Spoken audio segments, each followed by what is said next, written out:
Bismillahirrahmanirrahim. Assalamualaikum warahmatullahi wabarakatuh. Selamat pagi dan salam sejahtera. Robi sroli sodri wa yasirli amri wahlul 'uqdatam min lisani yafqahu qawli. Yang terhormat Kepala Sekolah SMP Negeri 135 Jakarta, Ibu Eni LPD, yang kami hormati rekan-rekan guru semuanya, yang kami hormati tentunya calon ibu penggerak Ibu Megawati yang pada hari ini mengadakan diseminasi yang kedua. Dan alhamdulillahirabbil alamin, puji syukur kehadirat Allah Subhanahu wa taala tentunya menyala untuk 135, karena insya Allah 8 calon guru penggerak hadir di 135 menjadikan satu amunisi yang luar biasa demi kebaikan kualitas pendidikan dan majunya SMP Negeri 135 Jakarta sesuai dengan misi visi yang akan diraih. Alhamdulillahirabbil alamin, tentunya puji syukur juga kehadirat Allah Subhanahu wa taala pada pagi yang cerah ini. Kita semua masih diberikan kesehatan, semangat sehingga dapat menghadiri kegiatan Ibu Megawati dalam rangka diseminasi yang kedua. Bapak Ibu yang sangat kami hormati, guru penggerak tentunya diharapkan guru yang bergerak untuk melaksanakan sebuah perubahan, kemudian juga bergerak dalam rangka menerima inovasi-inovasi terbaru dalam dunia pendidikan, juga tentunya dapat menggerakkan seluruh komunitas yang ada di SMP Negeri 135 Jakarta demi kemajuan di SMP Negeri 135 Jakarta, yang tentunya akhirnya bahwa guru penggerak tersebut dapat mengembangkan diri dengan cara refleksi, dengan cara kolaborasi dan berbagi sesama teman guru yang ada di 135. Bapak Ibu yang sangat kami hormati, acara pada hari ini sudah tersusun antara lain pembukaan, kemudian pengarahan dari Ibu Kepala Sekolah, paparan materi dari Ibu Megawati, tanya jawab dan penutup. Demikian Bapak Ibu, sekali lagi marilah kita support, kita dukung untuk kegiatan diseminasi yang kedua oleh Ibu Mega ini, semoga sukses dan berhasil. Untuk kegiatan ini marilah kita berdoa dengan harapan Allah Subhanahu wa taala meridhoi kegiatan ini sesuai dengan agama dan kepercayaan masing-masing. Berdoa dimulai.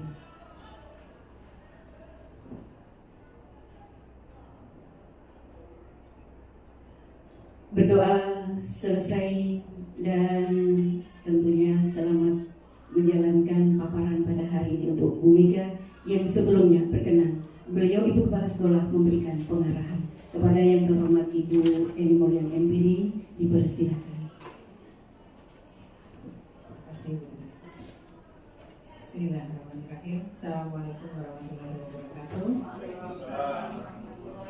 Yang saya hormati pertama Bu Mega ya, selaku calon guru penggerak, yang saya hormati Bapak Ibu semuanya.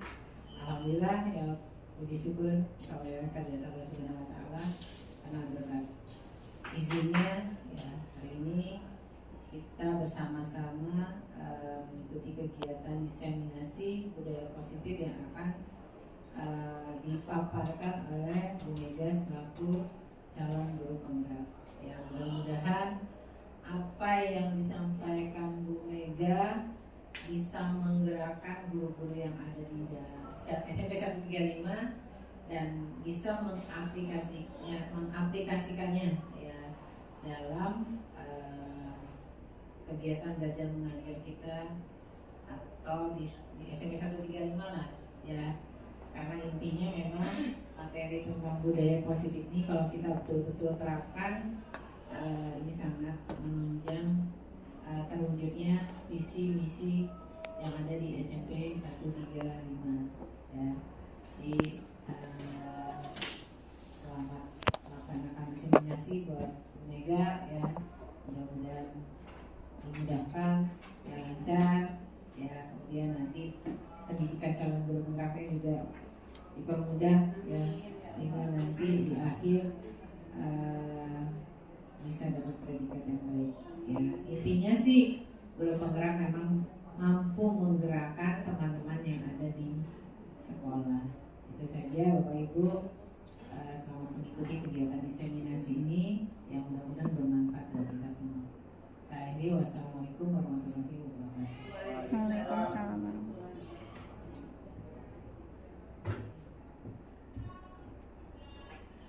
Terima kasih kepada Ibu Kepala Sekolah yang sudah memberikan pengarahan untuk kegiatan ini. Sekali lagi untuk Ibu Mega, selamat tergerak, selamat bergerak, dan selamat menggerakkan untuk kita semua. Yang akhirnya tentunya Bu Mega kita harapkan dapat mengembangkan diri dengan refleksi, kolaborasi, dan tentunya berbagi sesama teman di SMP Negeri 135. Kita berikan support dengan tepuk tangan yang meriah untuk Ibu Megawati pada hari ini. Bapak Ibu yang kami hormati, untuk diseminasi pertama ketika itu Ibu Mega sudah memaparkan tentang disiplin positif, tentang visi guru penggerak. Kemudian untuk yang kedua, diseminasi yang kedua adalah disiplin positif, yang antara lain di mana nanti akan ada restitusi, kemudian ada juga kebutuhan dasar, ada juga keyakinan kelas, dan 5 posisi kontrol guru. Demikian Bapak Ibu, kita persilakan untuk Ibu Mega sebelumnya memaparkan materi pada hari ini. Kepada Ibu Mega dipersilakan.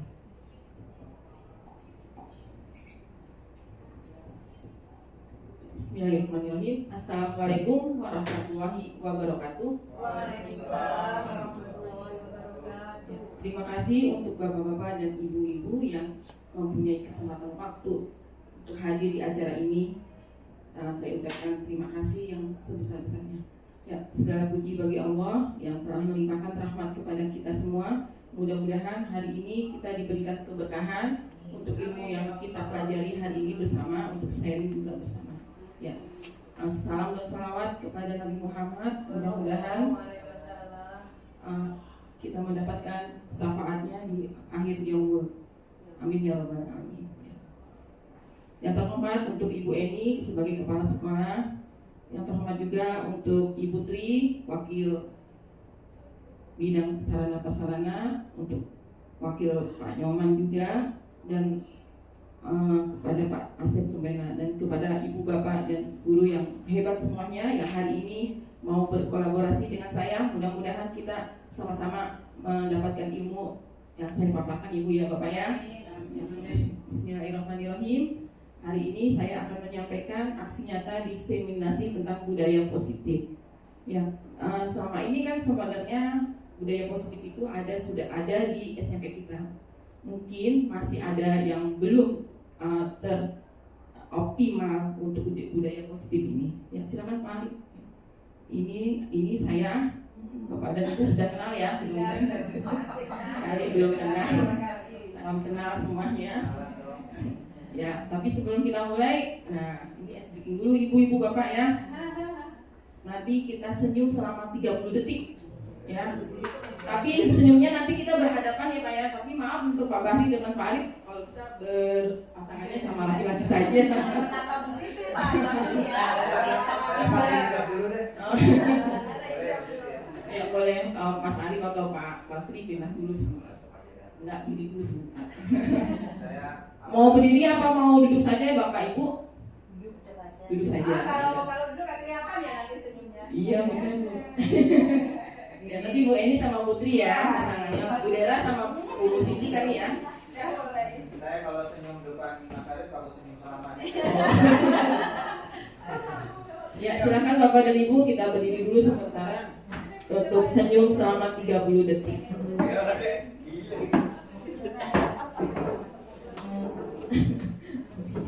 Sehat Pak Mas. Sudah siap Ibu Bapak? Siap. Ya. Ya. Kita senyum terserah Ibu. Ibu mau gaya apa ke temannya di hadapannya supaya kita hari ini senyumnya lebar ya, bahagia terutama ya.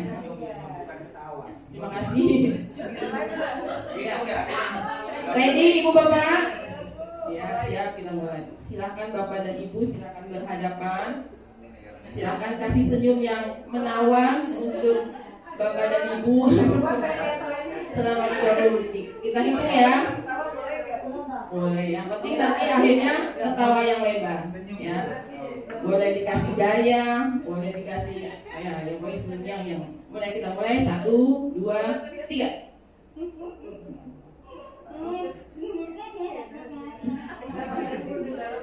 Udah dari tadi kita sudah sayang-sayang. 5 detik lagi. Selesai. Tepuk tangan. Tepuk 1. Tepuk 1. Tepuk 2. Tepuk 3. Tepuk banyak. Ya, terima kasih. Silakan duduk kembali Bapak dan Ibu. Belum saya fotoin satu-satu. Nanti kalau sama Pak Bani takutnya yang aib. Belum saya fotoin. Ya, kita lanjut lagi Ibu Bapak dan semuanya. Untuk kita lanjutkan, kita ada kesepakatan ya Bu. Kira-kira yang saya tulis ini apakah setuju atau ada mau yang diganti atau ditambah lagi? Yang pertama adalah menghargai siapapun di dalam forum diskusi ini, menjadi pendengar yang baik, berpakaian yang rapi dan sopan. Jika hendak keluar, izin dulu Bu ya, Ibu Bapak. Boleh makan dan minum yang telah disediakan ya Bu. Yang terakhir adalah menjaga kebersihan di dalam ruangan ini. Jadi kalau sudah selesai, kalau ada sampah silakan tolong dibawa ya Bapak dan Ibu yang kita sediakan tadi ya. Terima kasih. Nah ini dia, kita mulai masuk ke materinya ya. Seorang guru yang baik harus memiliki kemampuan dalam mewujudkan budaya positif di sekolah. Budaya positif tersebut dapat dijalankan dengan menerapkan konsep-konsep inti seperti 1. Disiplin positif, motivasi perilaku manusia, keyakinan sekolah atau kelas, kebutuhan dasar manusia, posisi kontrol restitusi, dan segitiga restitusi. Nah ini yang kita akan pelajari bersama. Silakan Mas Adi. Ya, ini disiplin positif. Nah saya mau tanya dulu sama Bapak dan Ibu. Kira-kira apa ya arti disiplin positif menurut Bapak dan Ibu?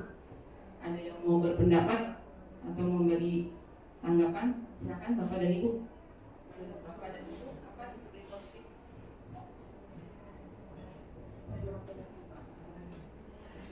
Disiplin positif itu sebenarnya sebuah pendekatan atau metode, yaitu untuk membangun sebuah karakter agar anak itu dapat melakukan disiplin itu secara kesadaran. Jadi ada kesadaran dari dalam diri.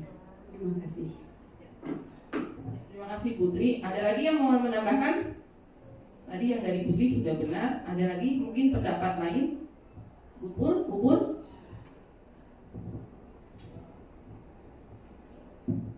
Baik, menurut saya disiplin positif itu adalah upaya untuk mendisiplinkan entah itu siswa maupun kita, tetapi tidak sampai melakukan kekerasan. Jadi disiplin, tetapi caranya bukan dengan cara kekerasan, pendekatannya bukan dengan cara kekerasan. Terima kasih. Terima kasih Bapak, Ibu Puri. Ada lagi Bapak? Ada yang mau nambahin? Bapak Fahmi? Pak Bari? Nggak ada? Pak? Ya. Kalau sudah kita lanjut lagi ke Bapak. Nah, ini dia. Disiplin positif merupakan suatu cara penerapan disiplin yang mengajarkan anak bertanggung jawab dan menumbuhkan kesadaran diri berdasarkan nilai-nilai kebajikan. Nah, nilai-nilai kebajikan itu ya seperti mandiri, bertanggung jawab, ya, kreatif. Nah, itu supaya mereka merasa tidak disuruh dengan kita ya, tapi dia punya kesadaran sendiri untuk melaksanakan disiplin positif itu. Ya, lanjut Pak. Nah, disiplin positif lebih ke arah disiplin diri yang dapat mengontrol diri dalam melakukan segala tindakan. Jadi dia kalau melakukan sesuatu bertanggung jawab apa yang dia lakukan ya, dia harus punya akibat atau sebabnya kenapa ya. Ya, disiplin positif dapat membuat murid memahami dan menyadari berdasarkan motivasi internal, bukan akibat paksaan, ujian ataupun hukuman. Jadi berdasarkan motivasi dirinya sendiri, dia mau merubah menjadi disiplin untuk kemandiriannya dia, bukan karena paksaan atau ujian dari guru-guru atau mendapatkan hukuman karena dia sering melanggar, jadi akhirnya terpaksa melakukan disiplin seperti itu. Nah, ini dalam disiplin positif juga mengandung profil pelajar Pancasila. 6 karakter dalam profil pelajar Pancasila. Yang pertama adalah beriman, bertakwa kepada Tuhan Yang Maha Esa dan berakhlak mulia. Yang kedua adalah mandiri. Ketiga, berkebinekaan global, bergotong royong, kreatif, bernalar kritis. Itu termasuk dari profil pelajar Pancasila yang sudah termasuk juga dalam disiplin positif. Nah, sekarang kita masuk ke motivasi perilaku manusia. Kira-kira nih Bapak dan Ibu, kita kan sering bilang beri motivasi ke anak atau beri motivasi ke murid kita supaya mereka belajarnya sungguh-sungguh. Nah, kira-kira nih motivasi itu menurut Bapak dan Ibu artinya apa ya? Ada yang mau kasih pendapat? Mungkin Bu Rotwa? Dorongan Ya, makasih Pak Wahid. alasan untuk melakukan sesuatu. Ya, terima kasih. Motivasi itu alasan untuk melakukan sesuatu. Jadi kalau orang terdorong untuk melakukan satu tindakan, kegiatan, di dalam hatinya pasti ada alasan. Selalu ada alasan itu.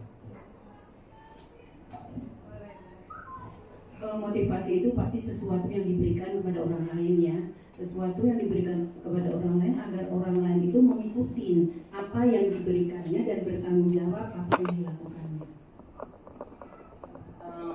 Itu semuanya benar Ibu ya, dorongan, ada bertanggung jawab, ada sebabnya, alasannya dia melakukan itu supaya menjadi motivasi buat dirinya. Nah, ini dia 3 motivasi perilaku manusia.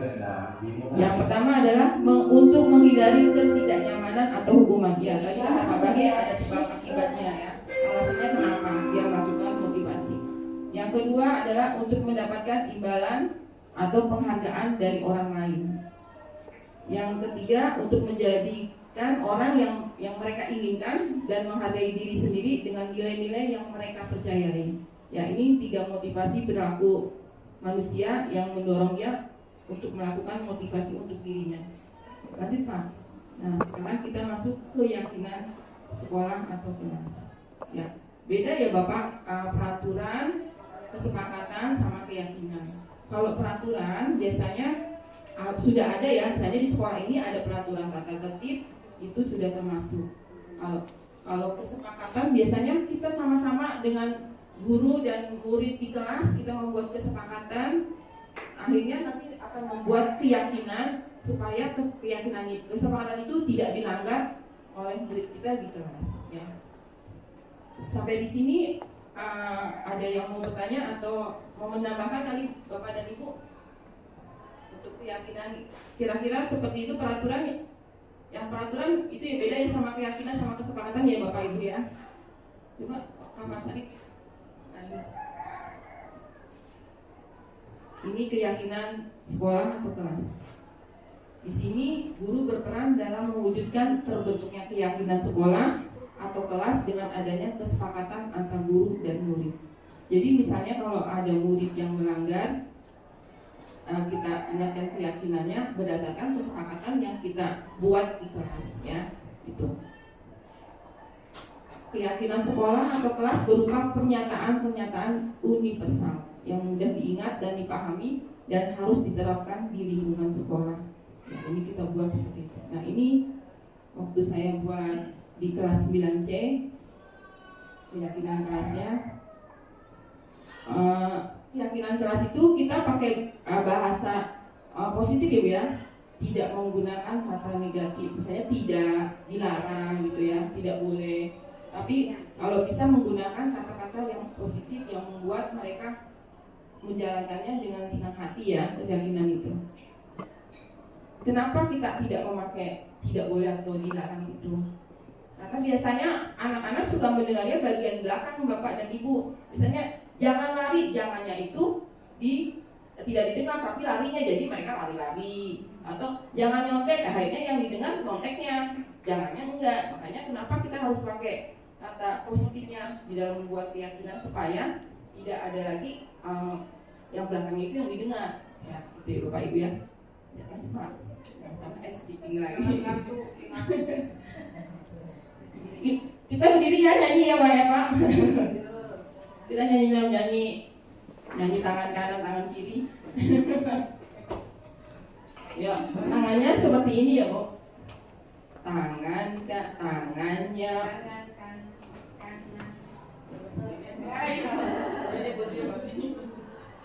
Tangannya ke kanan digerak-gerakkan, tangannya ke kiri digerak-gerakkan, tangannya ke depan digerak-gerakkan, tangannya disilang, jempol bergoyang, huhuy. Mantap, sekali lagi ya, boleh Bu. Ya, tapi sekarang semangat Ibu ya. Suaranya kalau bisa dikencengin. Ya, sama-sama. Tangannya ke kanan digerak-gerakkan, tangannya ke kiri digerak-gerakkan, tangannya ke depan digerak-gerakkan, tangannya disilang, jempol bergoyang. Atau pinggul digoyang, terserah Ibu Bapak. Ya, terima kasih Bapak Ibu, tepuk tangan semuanya. Nah, sekarang kita masuk ke disiplin positifnya dalam kebutuhan dasar manusia. Nah, setiap orang pasti akan membutuhkan kebutuhan dasar ya. Yang kira-kira nih, menurut saya mau tanya Bapak dan Ibu, kebutuhan dasar Bapak dan Ibu seperti apa yang diinginkan? Ya, ada yang mau berpendapat? Kasih Sayang, apalagi? Kesenangan, apalagi?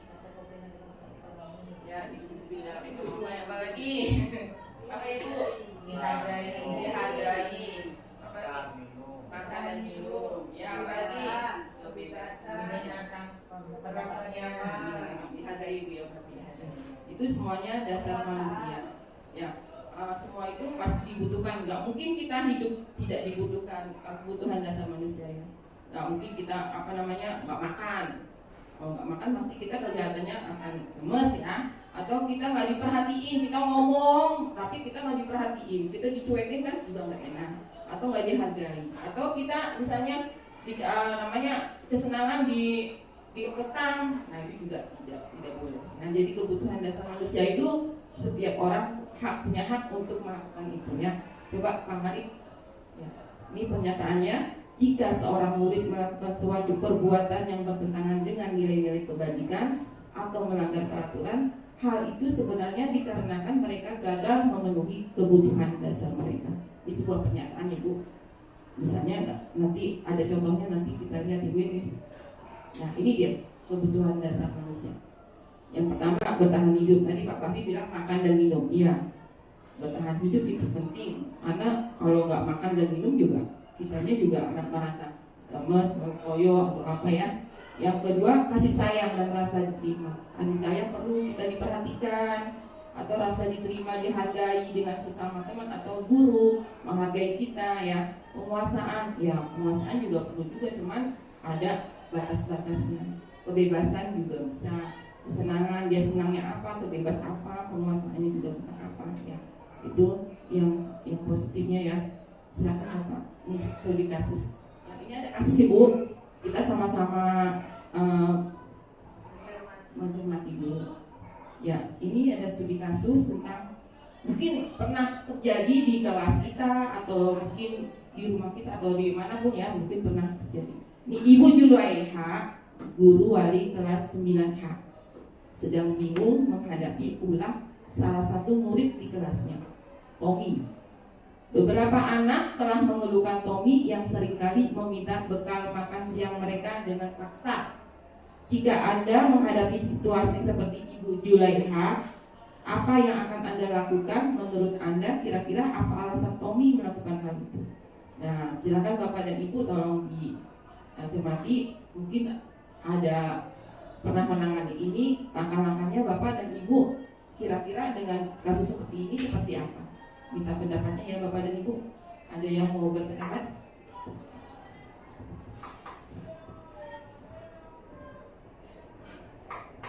Terima kasih.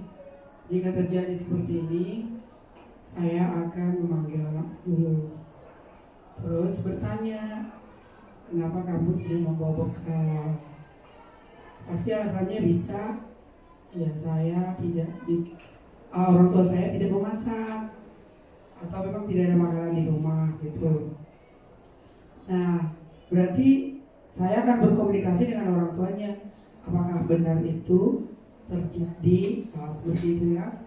Jadi untuk teman-temannya juga saya akan berikan alasan si Tommy tadi ya. Dan setelah mendapat dari orang tuanya, info dari orang tuanya, akan saya berikan juga kepada teman-temannya. Nah, tapi bisa juga anak ini memang si Tommy ini bisa juga memang kesenangan untuk meminta punya teman, padahal disediakan orang tuanya tapi tidak bawa. Jadi ini perlu kita komunikasi kepada anak dan orang tua tadi seperti itu. Iya, terima kasih. Ada lagi mungkin Bapak dan Ibu yang mau memberikan? Untuk pengalaman saya kemarin waktu masih ada di sekolah lain, ternyata ada kasus seperti ini Bu, dan banyak memang. Ternyata pas saya panggil, ya memang keterbatasan ekonomi. Dia bapaknya nggak tahu, dari kecil dia nggak pernah kenal bapaknya yang mana, dan ibunya sudah menikah lagi, dan dia kalau mau makan pun harus cari makan sendiri dengan parkir. Memarkir itu lagi cari makan. Makanya kalau pagi dia harus jalan kaki dari Gembrong sampai ke PR, dekat PR itu. Karena memang nggak ada uang Bu, makanya kalau di sekolah dia lapar, dia harus minta-minta ke semua temennya. Tetapi itu solusinya juga sulit, karena dari rumah pun saya panggil orang tuanya, memang saya nggak punya uang Bu. Saya kan, suami saya kan nggak mungkin ngasih makan anak saya ini, karena ini bukan anak suami saya. Nah itu kendala ada di situ, makanya saya bilang punya semangat untuk sekolah pun udah saya apresiasi luar biasa anak ini, karena dengan sangat-sangat keterbatasan ekonomi sampai jalan kaki dari Gembrong sampai ke PR Bu. Tiap pagi setengah 6 udah jalan kaki. Nah itu yang terjadi, makanya mungkin untuk menghadapi anak seperti ini ya kita memang sulit, karena jangkauan dari orang tua pun nggak ada, dari sekolah juga kan nggak mungkin juga kita memberikan setiap hari bekal atau apapun itu. Jadi sampai sekarang pun solusinya belum ketemu. Demikian Ibu. Mungkin ada Bapak dan Ibu yang lain atau pengalaman? Baik, terima kasih. Pengalaman ini juga terjadi di sekolah saya yang lama, bahwa ada seorang anak ketika itu saya ngajar dan dia itu kelihatannya tuh pucat sekali gitu. Makanya saya dekatin dia, terus saya tanya, kamu sakit? Enggak Bu, gitu. Karena dia jawab tidak, saya tuh jadi kayak terlena. Akhirnya saya lanjutkan kegiatan pembelajaran, terus sampai bel pulang. Setelah itu saya baru ingat, itu anak tadi bilangnya nggak sakit tapi kok pucat gitu kan. Akhirnya saya kejar lagi anak itu, terus dipanggil sama teman-temannya. Terus kebetulan kami di sekolah itu ada makan, sehingga saat itu kayaknya udah darurat banget ya, belum bisa diajak ngomong anaknya gitu ya. Langsung dia ditemani, saya minta temennya satu orang untuk menemani dia ikut makan seperti itu. Nah setelah saya tanya, memang anak itu tidak ada bekal. Dia itu ikut neneknya, bapak ibunya juga sudah nggak ada. Neneknya itu pergi jualan dan dia dilarang menyalakan kompor, takut terbakar seperti itu, sehingga dia memang sama sekali tidak ada uang dan ya tidak bisa makan gitu. Hanya kalau dia itu kan anaknya diam saja ya, akhirnya ditahan gitu terus pucat seperti itu. Nah, waktu itu solusinya karena kebetulan teman-teman satu kelasnya bisa dikatakan ya cukup mampu gitu, sehingga solusinya sebenarnya mau dikasih makan dari sekolah setiap hari, tapi dianya juga nggak mau malu ya. Akhirnya waktu itu saya minta kesediaan dari teman-temannya, barangkali pada hari tertentu secara bergantian bawa bekalnya 2, jadi yang satu buat dia gitu. Bisa berjalan terus, tapi pada akhirnya keluarganya juga merasa nggak enak seperti itu. Tapi karena kita juga bingung caranya gimana, akhirnya karena waktu itu kalau di swasta kan masih bayaran SPP, sehingga kami minta ke yayasan untuk dilakukan pengurangan SPP untuk dijadikan bekal buat dia seperti itu. Itu solusi karena kami waktu itu di swasta sehingga harus bayaran sehingga dipotong uang bayarannya itu dipakai untuk makan dia. Itu solusi dari kami waktu itu. Terima kasih. Ada lagi? Terima kasih. Kalau saya menanggapinya dari sudut pandang bagaimanakah kebutuhan dasar manusia ya. Tommy ketika dia minta makan kepada temannya itu berarti kebutuhan dasar untuk bertahan hidup itu mungkin tidak terpenuhi di rumah, sehingga dengan kekurangan makan atau mungkin dia tidak sarapan dan sebagainya, dia selalu meminta kepada temannya karena dia tidak terpenuhi untuk kebutuhan hidupnya. Kemudian yang kedua, mungkin dari makanan yang dia minta itu dia merasa senang ya, karena di rumah tidak pernah dihidangkan orang tuanya makanan-makanan seperti itu. Jadi kebutuhan kesenangan itulah yang Tommy lakukan untuk minta ke makanan ke temannya. Kemudian yang ketiga penguasaan, karena dia dengan memaksa ya, minta dengan paksa berarti dia merasa berkuasa, menguasai teman-temannya. Itulah 3 hal kebutuhan dasar yang Tommy tidak berikan, kebutuhan hidup, kemudian kesenangan dan penguasaan. Terima kasih. Ada lagi Bapak mau kasih pendapat?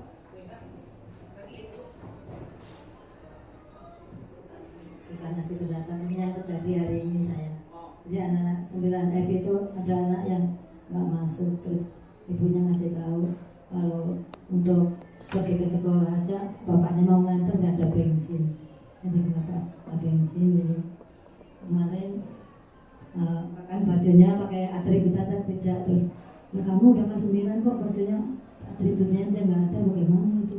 Iya bu, saya nggak punya duit, saya mau nyari rezeki dulu ya buat jadi maksudnya gini ya, kadang-kadang dari orang tua sendiri yang tidak mendukung secara ekonomi sehingga anak untuk belajarnya sih kurang semangat, mesti ada kebutuhan dasar dari orang tua yang harus terpenuhi.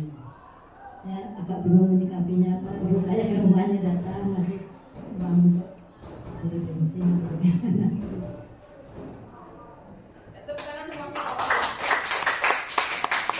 Terima kasih untuk semuanya sharingnya. Iya sih benar Bu, anak-anak kita di sekolah ini juga kan banyak ekonominya yang di bawah, yang biasanya masih ada juga yang kekurangannya ya. Kita bisa lihat dengan kondisi sekarang aja, mungkin ada yang kalau misalnya lagi suruh bawa makan, mungkin ada juga yang nggak mau bawa makan. Mungkin karena tersedia dari rumah, mungkin ibunya ekonominya kurang atau emang belum sempat masak ya, misalnya itu ya. Ya, tolong Pak Arif kita bahas sama-sama. Nah, ini dia. Yang pertama, alasan Tommy ya, menurut kebutuhan dasar manusia ya. Mungkin karena dia lapar dan orang tuanya tidak membawakan bekal makan siang. Tadi Bu Rotua bilang dia tidak bawa bekal makan siang. Maka kebutuhan dasar yang sedang berusaha dipenuhi oleh Tommy adalah kebutuhan untuk bertahan hidup. Di sini mungkin Tommy karena merasa kekurangan terutama ekonomi ya terpaksa jadinya harus minta punya teman. Jadi dengan orang tua tidak membawakan bekal karena ekonominya tidak ada ya. Yang kedua Pak, yang kedua alasan Tommy adalah karena dia merasa senang temannya jadi memperhatikan dia. Sebenarnya dia bawa misalnya dia bawa, tapi karena dia ingin diperhatikan oleh teman-teman lain, makanya dia buat seperti itu dengan merebut makanan kawannya. Ketika temannya melaporkan tindakan itu pada gurunya dan gurunya memberitahu orang tuanya, sehingga orang tuanya menjadi memperhatikan Tommy. Ya mungkin juga dari sini orang tuanya bekerja jadi kurang perhatian, kurang kasih sayang dan rasa diterima. Itu alasan Tommy yang kedua. Yang ketiga, karena temannya jadi takut. Ya mungkin Tommy-nya badannya besar, jadi dia ditakutin sama teman sekelasnya. Bisa jadi seperti itu. Jadi apa-apa yang dia inginkan ya rebut dengan paksa. Atau dia pengen punya teman yang makanannya mungkin seperti tidak biasa yang dia bawa. Jadi dia buat temannya jadi takut nanti kalau nggak dikasih diancam seperti itu. Jadi dia mempunyai kekuasaan karena merasa dia paling kuat atau badannya besar ya. Alasan Tommy yang keempat, ya mungkin yang tadi itu ya bosan karena bekal makanan yang dari ibunya bawain itu terus, nggak ganti-ganti. Kalau kawannya mungkin dia lihat, ganti-ganti ya, mamanya rajin mah bikin bekalnya yang bermacam-macam. Tapi beda dengan Tommy, mungkin dia mencari kebebasan supaya dia bisa merasakan makanan dari kawan-kawannya itu. Yang keempat, yang kelima Pak, alasan Tommy adalah iseng. Ya. karena ia melakukan karena iseng aja dan menikmati ekspresi wajah teman-temannya yang kesal. Jadi dia punya kesenangan biar temannya merasa oh saya jahilin dia, jadi dia nanti ketawa-ketawa karena bangga dengan melakukan hal seperti itu. Ya, itu yang kebutuhan dasar manusia yang dimiliki oleh Tommy. Itu yang 5. Nah, itu dia. Ya, sekarang kita masuk ke posisi kontrol restitusi. Nih, menurut Bapak posisi restitusinya kan bahasanya tidak paling familiar ya, mungkin bahasanya tinggi. Nah, sekarang nih kalau restitusinya kita hapus misalnya ya dengan posisi kontrol. Menurut Bapak dan Ibu posisi kontrol itu artinya apa ya? Ada yang bisa berkasih pendapat?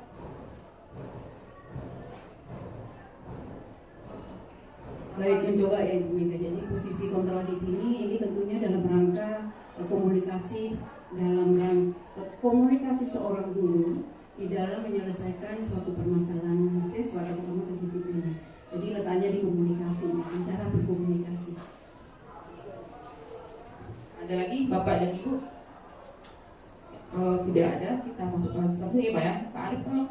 Nah ini dia 5 posisi kontrol yang harus ada ya oleh guru nih. Yang pertama adalah guru sebagai penghukum, yang kedua guru sebagai pembuat merasa bersalah, 3 guru sebagai teman, 4 guru sebagai pemantau, 5 guru sebagai manajer. Nah dari 5 posisi kontrol ini menurut Bapak dan Ibu kita seharusnya sebagai guru yang baik itu seperti apa? Sebagai apa Bapak dan Ibu? Sebagai manajer. Ya kita maunya seperti manajer ya Bu ya. Yang kita nggak mau jadi penghukum mulu.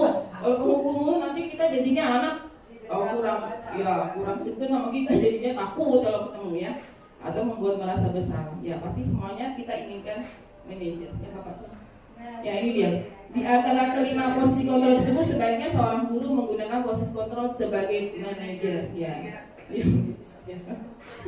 Ya silakan Bapak Ibu. Nah ini dia 5 posisi kontrol yang biasa kita mungkin Bapak dan Ibu pernah juga melakukannya ya. Mungkin saya juga ya. Nih yang pertama adalah penghukum. Biasanya ini guru berbuat menghakimi, menunjuk-nunjuk, menyakiti, menyindir. Nah itu biasanya. Tapi kata-katanya biasanya nih kalau kamu tidak melakukan awas ya. Nah itu ancamannya, hukuman ya. Hasilnya ke anak pasti memberontak, menyalahkan orang lain atau berbohong ya. Itu biasanya kalau kita sebagai guru penghukum ya.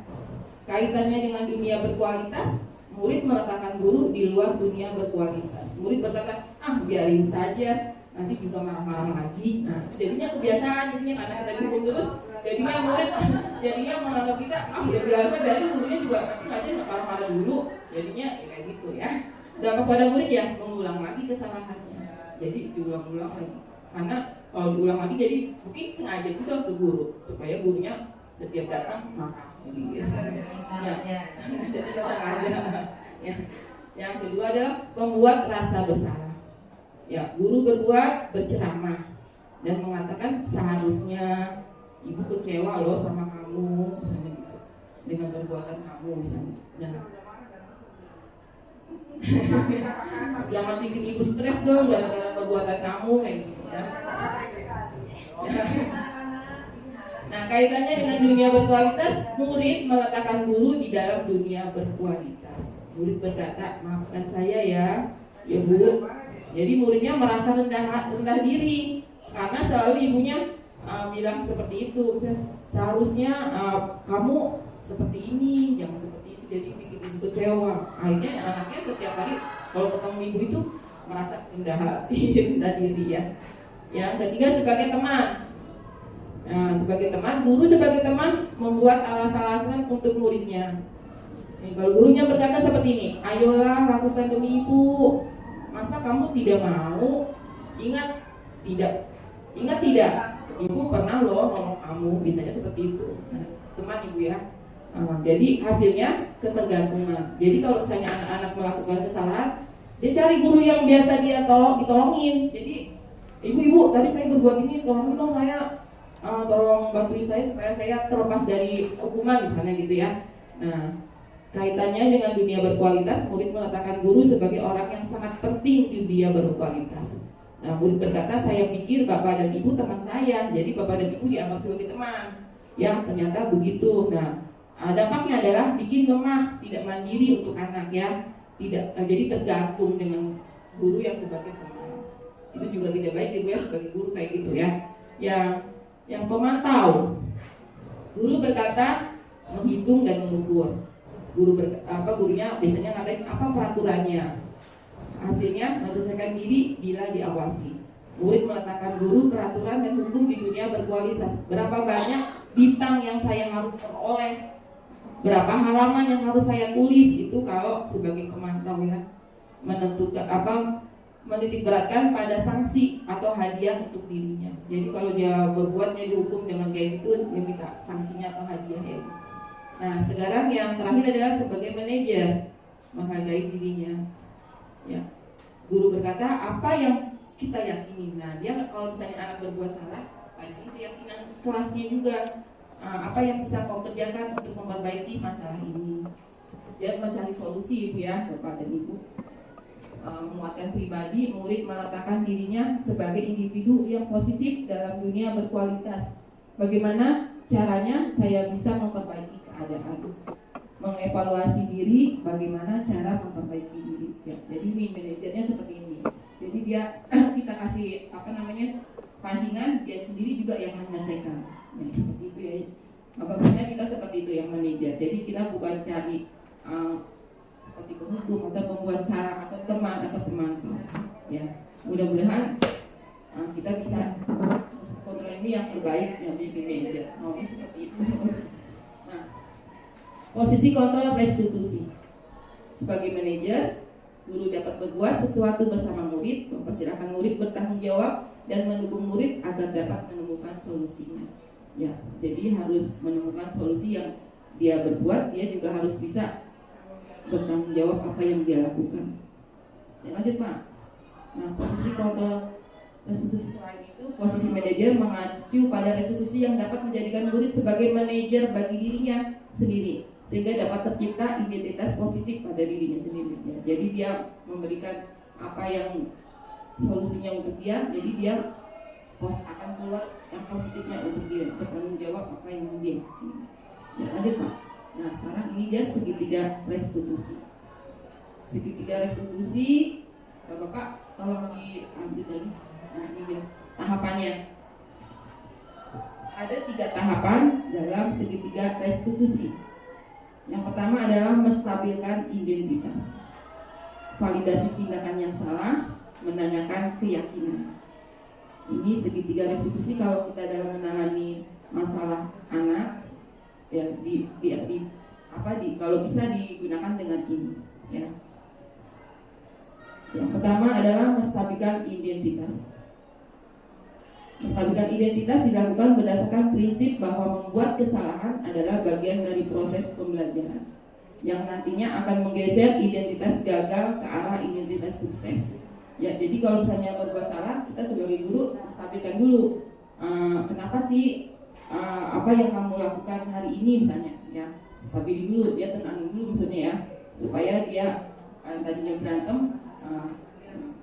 tidak berlarut-larut ke berantem. Lanjut Pak. Ya, biasanya menstabilkan identitas itu yang pertama adalah berbuat salah itu hal manusia. Sebagai guru kita bicaranya seperti ini ya. Tidak ada manusia yang sempurna. Kita pasti bisa menyelesaikan masalah hal ini. Bapak Ibu tidak tertarik untuk mencari tahu siapa yang benar, siapa yang salah. Bapak Ibu lebih tertarik untuk menyelesaikan masalah. Kalau kamu menyalahkan dirimu sendiri terus-menerus, apakah kamu bersikap baik pada dirimu sendiri? Nah, ini kata-katanya yang dalam menstabilkan identitas kepada murid ya. Yang lanjut Pak. Sekarang ini validasi tindakan yang salah. Validasi tindakan yang salah dilakukan berdasarkan prinsip bahwa setiap perilaku berupaya memenuhi suatu kebutuhan tertentu sehingga guru dan orang tua akan bergeser dari pemikiran stimulus respon menjadi proaktif serta akan lebih mengenali dan mengakui kebutuhan murid atau anak. Ya, lanjut Pak. Nah, validasi tindakan yang salah ini biasanya dengan kata-kata ini. Kamu pasti punya alasan mengapa melakukannya. apa yang penting bagi kamu. Kamu boleh tetap berusaha menjaga sikap itu, tapi tambahkan sikap lain yang baru. Maukah kamu belajar cara lain untuk mendapatkan yang kamu butuhkan tanpa harus memukul? Misalnya kalau anak yang berantem ya, Bapak Ibu dengan kata-kata ini validasi kesalahannya yang dia lakukan. Ya. Nah sekarang ini menanyakan keyakinan. Menanyakan keyakinan dilakukan dengan memberi pertanyaan-pertanyaan bermakna kepada murid atau anak untuk menunjukkan motivasi secara intrinsik sehingga mampu mengaitkan keyakinannya dengan tindakan yang sama. Ya, ini kalau misalnya sudah menstabilkan, sudah divalidasi, kita yang terakhir adalah menanyakan keyakinan. Keyakinan yang ada di kelas, kesepakatan berdasarkan kesepakatan. Kalau dia melakukan suatu perbuatan yang bisa membahayakan atau melanggar peraturan, kita tanyakan keyakinan apa yang dia langgar, apa yang dia sepakatinya dia langgar itu ya. Silakan Pak. Nah biasanya menanyakan keyakinan ini kata-katanya apa nilai yang kita percaya di sekolah ini, nilai-nilai apa yang telah disepakati, kelas yang ideal itu seperti apa, kamu ini jadi anak seperti apa yang kamu rasakan ketika kamu melakukan itu, kamu menjadi orang yang seperti apa. Nah nanti Bapak. Nah, ini semuanya sudah saya jabarkan. Mungkin nanti ada tanya jawab Ibu Bapaknya. Jadi seorang guru harus memiliki kemampuan yang dalam mewujudkan budaya positif di sekolah. Budaya positif itu dapat dijalankan dengan menerapkan konsep-konsep inti seperti disiplin positif, motivasi perilaku manusia, keyakinan sekolah, kebutuhan dasar manusia, posisi kontrol restitusi, dan segitiga restitusi. Ya Pak Arif. Ya, terima kasih. Ini PPT-nya mudah-mudahan dapat menginspirasi. Akhir kata semoga tergerak, lekas bergerak, dan mari menggerakkan. Ya, terima kasih, saya akhiri presentasi ini. Wassalamualaikum warahmatullahi wabarakatuh. Ya, mungkin tadi Bapak dan Ibu ada mau yang ditanyakan atau kita sama-sama sharing mungkin. Ada Bapak Ibu?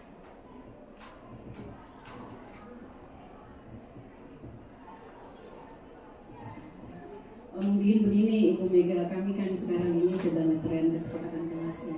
Sementara ada 3 hal yang memang kami kadang-kadang bingung gitu antara peraturan sekolah dengan keyakinan kelas dan kesepakatan kelas. Mungkin secara jelas dengan kalimat yang lebih jelas itu mungkin Bu Mega bisa pilah-pilah mana yang kesepakatan, keyakinan dan keperaturan. Terima kasih Bu Mega. Terima kasih ya Ibu Tri untuk pertanyaannya. Ya. Biasanya kita juga masih suka bingung ya Bu ya, antara peraturan, antara kesepakatan atau keyakinan. Ya itu. Biasanya kalau peraturan itu biasanya kita gunakan karena di sekolah kita sudah ada peraturan atau tata tertib. Misalnya seragam. Ya contohnya seragam. Peraturan kita kan udah pasti sekolah kita seragamnya misalnya hari Senin, Selasa, Rabu itu seperti ini. Berarti itu nggak bisa dilanggar lagi karena sudah tata tertib yang dibuat oleh sekolah kita. Nggak mungkin dia pakai peraturan sekolah lain. Nah itu yang peraturan, itu peraturan. Kalau kesepakatan, nah kesepakatan ini berdasarkan kesepakatan guru dan murid di kelas. Ya awal masuk semester kan biasanya kita kesepakatan untuk semua mapel pasti membuat kesepakatan yang berbeda-beda. Mapel bahasa Indonesia mungkin berbeda dengan mapel IPA. Itu yang jadinya dibuatlah kesepakatan berdasarkan mapel masing-masing. Tapi nanti akan dibuat setelah anak itu membuat tulisan, kita kita dorong kesepakatan kita kelas ini apa ya, misalnya pelajaran bahasa seni budaya sebelum kita mulai apa yang harus kita taati di kelas ini. Misalnya izin kalau mau keluar, ya kelas bersih, menjaga kebersihan, terusnya makan di waktu istirahat gitu ya, misalnya seperti itu yang kita buat sama-sama ya Bapak dan Ibu. Bapak dan Ibu sudah buat kan kesepakatan di kelas? Itu seperti itu. Pasti kan akan berbeda, punya Pak Bahdi dengan Bu Siti pasti berbeda, punya Bu Rotua sama Bu Enang pasti juga berbeda kesepakatan kelasnya. Nah setelah kesepakatan kelas dibuat, nah akhirnya kita membuat keyakinan. Ini kesepakatan sudah dibuat ya. Kalau sudah dibuat berarti kita nggak boleh lagi melanggar apa yang kita buat. Ini harus kita yakini. Jadi kita harus yakin ini kesepakatan disiplin kita laksanakan, bertanggung jawab apa yang kita lakukan. Jadi kalau misalnya ada yang tidak bertanggung jawab berdasarkan kesepakatan, pasti ada sanksinya nanti. Nah, keyakinan itu yang perlu yang terus diingatkan oleh bapak dan ibu. Misalnya lagi mengajar, kamu kok keluar kelas ya misalnya, kamu kok makan di kelas misalnya. Gimana kesepakatan kelas kita? Coba dibaca nih kesepakatan kelas kita, ternyata kan ada di poin ini poin 1, poin 2, poin 3 ini ada. Nah, berarti kamu sudah tidak yakin dengan keyakinan kelas kita. Jadi kamu sudah melanggar ya, misalnya gitu. Jadi pertama peraturan sudah biasa ya, peraturan itu ada di sekolah kita. Kesepakatan berdasarkan dengan kesepakatan guru dan murid. Keyakinan yang dijalankan oleh murid dan sama-sama dengan guru juga untuk memantaunya keyakinan itu. Ya Bapak dan Ibu Putri ya. Jadi keyakinan itu ada satu bentuk perubahan sikap tingkah laku ya. Iya benar Bu. Iya. Jadi keyakinan itu ada buktinya, misalnya dia mandiri mengerjakan tugasnya, kalau dia disuruh kasih PR, dia sudah mengerjakan berdasarkan kesepakatan di kelas, mengerjakan tugas dengan baik, hanya menyelesaikannya dengan tepat waktu. Nah itu dia. Jadi keyakinannya, misalnya ada yang melanggar, ya keyakinannya ditanya lagi, kenapa kamu tidak tepat waktu? Nah kesepakatannya harus ditanyakan kembali atau keyakinannya. Jadi nanti moralnya disiplinnya jadi bagus semua. Ya maunya seperti itu. Mudah-mudahan jadi ide ya sekolah kita.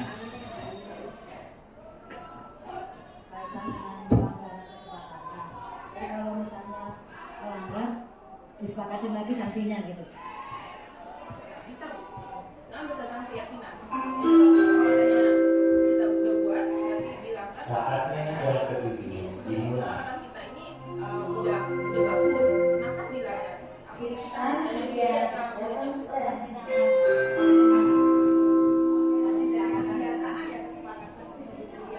Tapi mudah-mudahan jangan diulang-ulang seperti itu ya. Kesepakatannya kalau sebenarnya bertanggung jawab, mereka harus diwanti-wanti. Ini loh kesepakatannya, kalian harus bertanggung jawab, komitmen ya. Yakin kalau kelas kita mau jadi yang terbaik atau kelas kita mau jadi yang baik. Jadi contoh untuk ini harus kesepakatan itu yang dilaksanakan dengan sebaik-baiknya. Ada lagi Bapak dan Ibu pertanyaannya?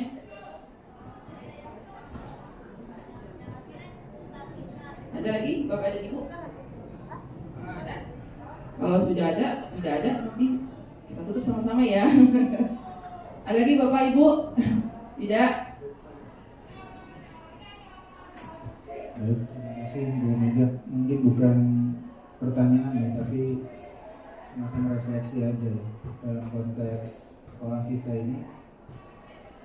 Kalau saya merasakan, saya mengalami sendiri juga, mengamati juga ya, antara idealisme kita untuk menerapkan budaya disiplin positif, kemudian hambatan-hambatan yang real terjadi setiap saat, setiap hari, tidak henti-hentinya dalam segala situasi di setiap kelas.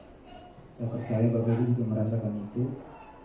Jadi proses ini saya melihatnya, memahaminya seperti lingkaran setan atau mata rantai yang sulit untuk diputus. Ya, ini yang menjadi PR besar kita bersama ya. Makanya mungkin itu kenapa pemerintah membuka program guru penggerak ya. Bahwa kalau kita berharap kita bisa mewujudkan satu kondisi ideal itu sulit. Yang mengingat latar belakang kita, latar belakang murid-murid kita dari awal juga sudah berbeda. Yang kemudian mereka kebutuhan dasar manusianya saja ada yang tidak terpenuhi. Maka ketika melangkah keluar rumah sampai ke sekolah mereka membuat ulah, ya kita kan seperti diharapkan atau diminta memakluminya. Tapi bukan berarti maklum dalam pengertian ya sudahlah pasrah. Harus ada upaya untuk kita mengubah keadaan ini dengan cara ya tadi itu peraturan sudah ada, kemudian naik lagi kita bikin kesepakatan kelas ya dalam level pemikiran, ingatan gitu ya. Belum cukup, kita harus menciptakan satu budaya yang mewujud menjadi sikap, yaitu keyakinan kelas ya, keyakinan yang harus diingatkan terus menjadi sebuah sikap budaya setiap hari bahwa kita ini harus bertanggung jawab, harus punya kesadaran seperti itu, Bu ya. Ya, saya melihatnya ini PR yang nggak akan pernah selesai. Betul ya, Bu ya. PR yang nggak akan pernah selesai, mata rantai yang mungkin akan sulit diputus, ya kan? Tapi kita juga nggak boleh berhenti. Kita harus putus dari mana nih mata rantainya. Ya, ketika ada anak berulang, udah jelas ada salah satu atau beberapa kebutuhan dasar mereka tidak terpenuhi. Ya, cuma yang saya sayangkan itu sih, Bu ya. Kita berhadapan dengan mental manusia, tapi kita hanya punya sedikit waktu untuk bekerja. Sementara kita dituntut dengan begitu banyak harapan dan idealisme dari diri sendiri atau bahkan dari negara gitu. Ya, ini yang kemudian bagaimana kita menyikapi. Ya, ayo kita refleksi bersama lah gimana caranya biar meskipun sedikit tapi kita mau bergerak, mau berbuat ya, itu lebih baik daripada nggak sama sekali. Itu aja mungkin refleksi dari saya. Terima kasih. Assalamualaikum warahmatullahi wabarakatuh. Pak Bandi untuk refleksinya. Baik, sedikit menanggapi daripada tanggapan Pak Bahri tentang refleksi ya.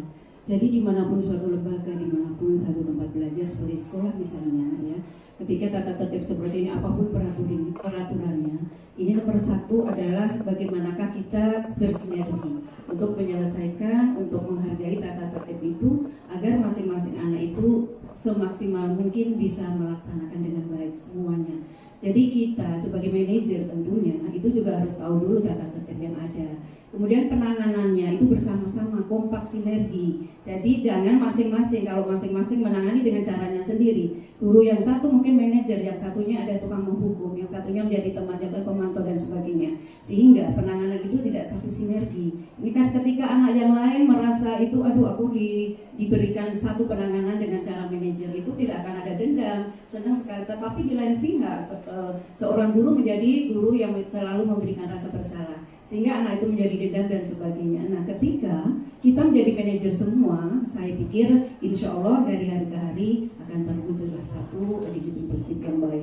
Karena apa yang kita tani adalah hati yang merasa senang, merasa tenang, tentram, merasa tadi dendam, kemudian marah dan sebagainya. Mungkin Pak Bahri betul, ayo kita bersama-sama merefleksi apakah kita sudah sehati di dalam menangani berbagai baik itu komitmen kepada anak, keyakinan, peraturan dan sebagainya itu apakah sudah sama ataukah berbeda-beda. Bahkan ketika di ruang guru pun ada satu anak yang salah dipanggil satu orang guru, semua yang ada di ruang guru ikut menghakimi. Siapa sih itu? Namanya siapa? Iya itu dengan saya juga demikian. Nah, anak menjadi terburuk hatinya, menjadi semakin bersalah, menjadi merasa sedih yang berkepanjangan. Nah, itu yang tidak kita harapkan. Mari kita bersinergi dengan adanya Ibu Mega sebagai guru penggerak betul-betul memberikan satu kontribusi 135 mempunyai disiplin positif yang lebih baik. Terima kasih. Terima kasih ya Bapak dan Ibu ya. Sama-sama kita untuk disiplin positif kita sama-sama bekerja sama, berkolaborasi untuk menciptakan sekolah kita yang disiplin positifnya bagus dan bisa dikenang sepanjang masa ya akhirnya. Mudah-mudahan juga kita sebagai guru, sebagai manajer, jangan sebagai yang 4 posisi kontrol itu ya. Mudah-mudahan amin ya Bapak Ibu. Nah, saya akhiri presentasi ini, mudah-mudahan ilmu apa yang saya sampaikan mudah-mudahan terinspirasi dan mudah-mudahan mendapat keberkahan. Nah, ilmu ini ya kita sama-sama kita laksanakan dengan optimal ya Bapak Ibu ya. Saya kata wassalamualaikum warahmatullahi wabarakatuh.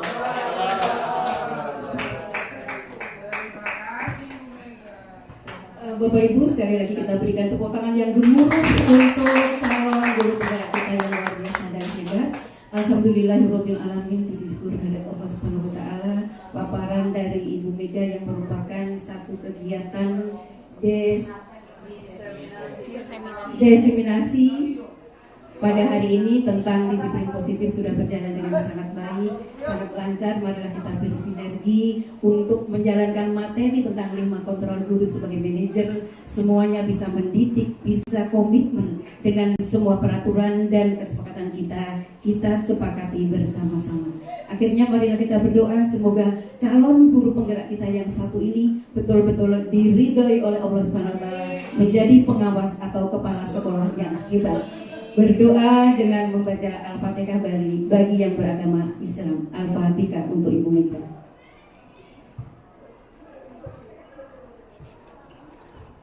Amin, amin ya robbal alamin. Semoga Allah ridhoi. Akhirnya Ibu Kepala Sekolah, terima kasih kehadirannya.